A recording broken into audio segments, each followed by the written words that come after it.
है तो बताया,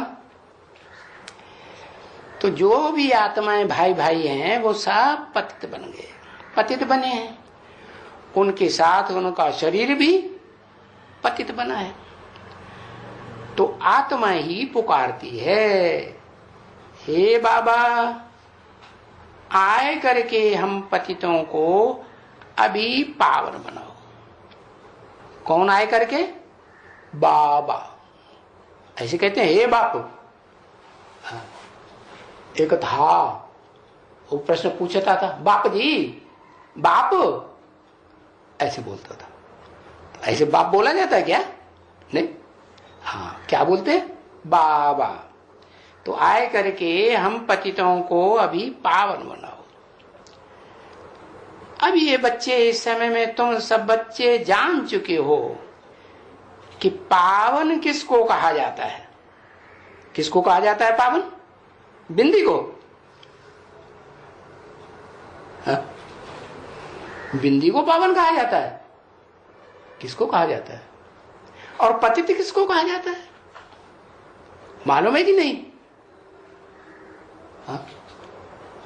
निराकार को पतित, निराकार को पावन कहा जाता है? नहीं।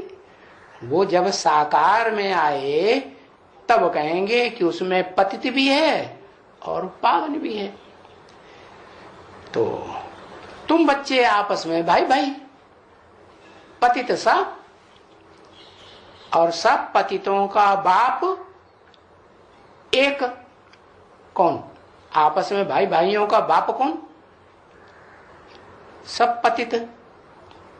तो बाप भी कैसा? वो भी पतित। तो फिर पतित शरीर को कहा जाता है, आत्मा को कहा जाता है। स्वभाव संस्कार खराब हो गए तो पतित हुई ना। अभी तुमको बूझ पड़ी है, समझ आई है। नहीं तो कभी भी किसको भी, कोई भी मनुष्य मात्र नहीं है जिनको ये मालूम हो कि पतित कौन है और पावन कौन है।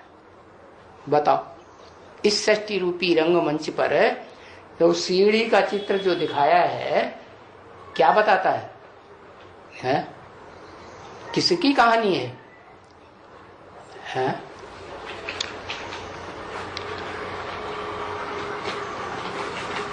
सिर्फ भारत की कहानी है। हैं?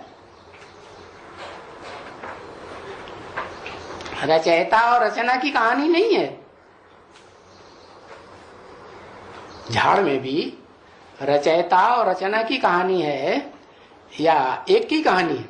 हाँ, तो रचयिता भी साकार और रचना भी साकार। तो कौन है पतित और कौन है पावन, जो इस सृष्टि पर एक बाप कहा जाता है? वो भी पतित है, वो भी पावन।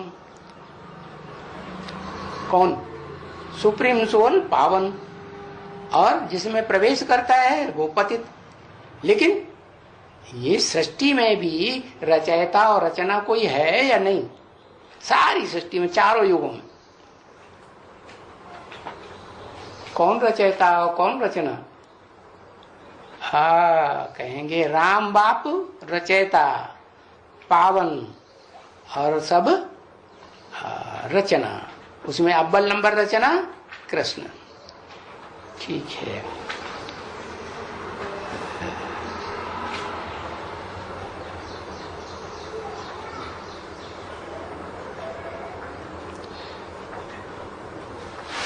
ये पतित पावन दोनों मिलकर के इकट्ठे हों।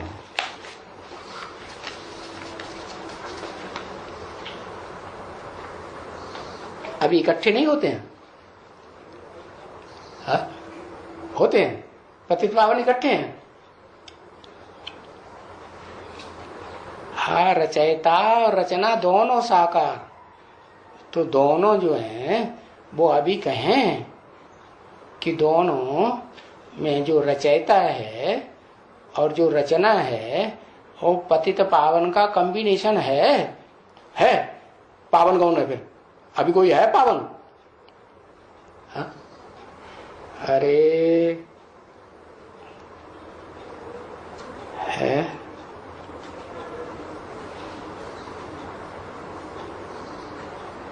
अरे पतितों का बाप कौन बताया? आदम, हाँ, प्रजापिता। और बच्चे भी कैसे? वो भी पतित। और बाप पावन, तो बच्चे भी। नंबर बात सही है, तो पहला नंबर कोई होगा ना। तो पहला नंबर कौन? जिसकी ताजपोशी की जाए।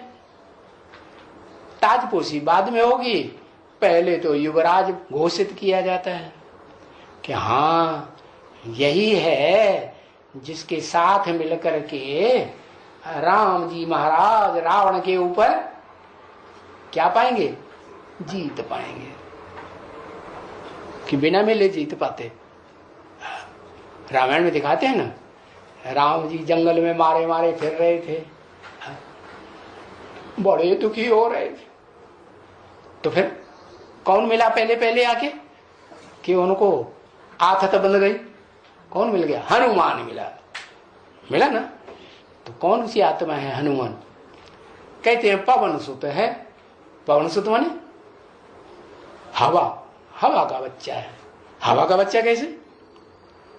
वो जो सूक्ष्म शरीरधारी, जो पार्ट बजाने वाली पावरफुल जबराइल वाली आत्मा है ना, जबरदस्त आयल, आयल माने ऊर्जा, ताकत। हाँ, दुनिया की बड़ी ताकत है। कौन? दिल, मन। हाँ, अभी दुनिया में बड़ी ताकत मन है या बुद्धि है? बड़ी ताकत क्या है? बुद्धि। बुद्धि है ताकत कोई? है? किसी की बुद्धि काम कर रही है? एटम बम बनाने वालों की बुद्धि काम कर रही है? जिन्होंने इजाद किया ना उनकी बुद्धि काम कर रही है, और जिन्होंने सबसे जास्ती बना के रखे हुए हैं ना उनकी बुद्धि काम कर रही है। वो तो एक सुप्रीम सोल है, बुद्धिमानों की बुद्धि इस दुनिया में जो है, जो वो सबसे बड़ी पावर देता है, बुद्धि की पावर। किसको देता है? वो दिखाते हैं त्रिनेत्री। त्रिनेत्री शंकर को पावर देता है। तो वो रचयिता हुआ इस सृष्टि का पहले, और फिर अपनी रचना भी जो बनाता है, वो रचना कौन हुई? कृष्ण रचना हुई। इसे कहते हैं ना, देवी तो एक ही है, हाँ? लेकिन वो एक ही देवी अनेक रूपों में पार्ट बजाती है, 9 देवियों के रूप में। तो जो 9 रूप अलग अलग हैं, प्रवेश करने वाली एक अलग है। तो ऐसे ही वो देवता भी एक है, अलग, और जिनमें प्रवेश करता है वो अनेक अलग अलग है। ओम शांति।